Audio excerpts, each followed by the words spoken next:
নমস্কার, সিম্পল রেসিপিজে সবাই স্বাগত। আজ বানাবো কুমড়োনি বা কুমড়োর পকোড়া। তো চলুন শুরু করি। কুমড়োনি বা কুমড়োর পকোড়া বানানোর জন্য নিয়েছি 500 গ্রাম মিষ্টি কুমড়ো। খোসা ছাড়িয়ে পরিষ্কার করে ধুয়ে নিয়েছি, লম্বা টুকরো করে কেটে নিয়েছি। একটু লবণ দিয়ে দিলাম, ভালো করে মেখে নেব। মাখা হয়ে গেলে 10 মিনিট রেস্টে রেখে দেব। 10 মিনিট পর কুমড়ো থেকে কিছুটা জল বেরিয়েছে। এই জলটাকে ফেলে দিয়ে কুমড়োগুলোকে আমি একটা স্ট্রেনারে নিয়ে নেব।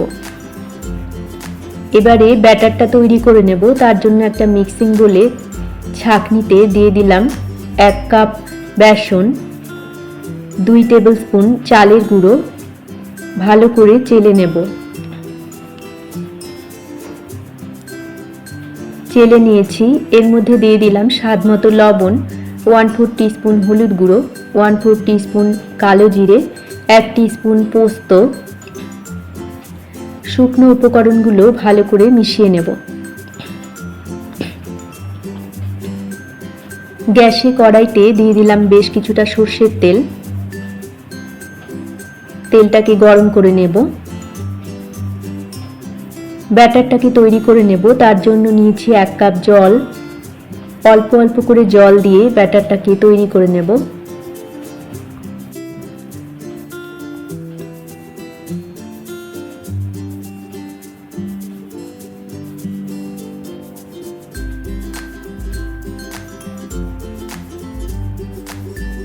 তো 1 কাপ জলই আমি দিয়ে দিলাম এর মধ্যে। ভালো করে ফেটিয়ে নেব। খুব পাতলা নয়, আবার খুব ঘন নয়, এইরকম একটা ব্যাটার আমি তৈরি করে নিলাম।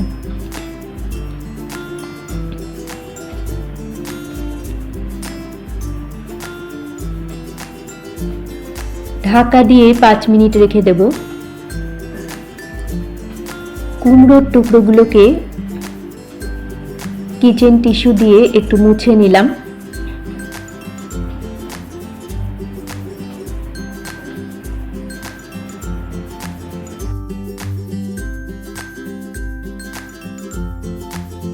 কড়াইতে যে সর্ষের তেল গরম করতে দিয়েছিলাম, ওখান থেকে 1 টিস্পুন সর্ষের তেল ব্যাটারে দিয়ে দিলাম।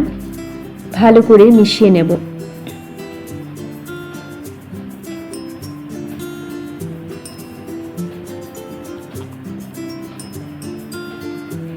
এবারে কুমড়োনিগুলো ভেজে নেব। ব্যাটারের মধ্যে একটা একটা করে কুমড়োর টুকরো দিয়ে দেব। ভালো করে ব্যাটারটাকে মিশিয়ে নিয়ে গরম তেলে দিয়ে দেবো একটা একটা করে।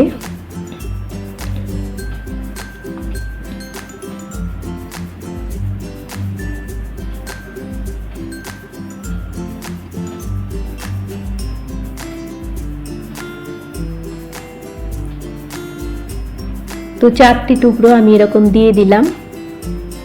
একটা পিঠ ভাজা হয়ে গেলে উল্টে দেব। মিডিয়াম ফ্লেমে ভেজে নেব।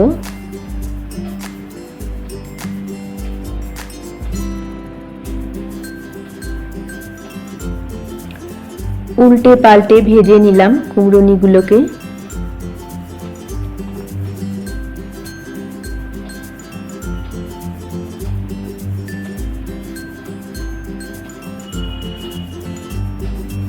ভাজা হয়ে গেলে তুলে রাখবো। একইভাবে সমস্ত কুমড়োনি আমি ভেজে নেব।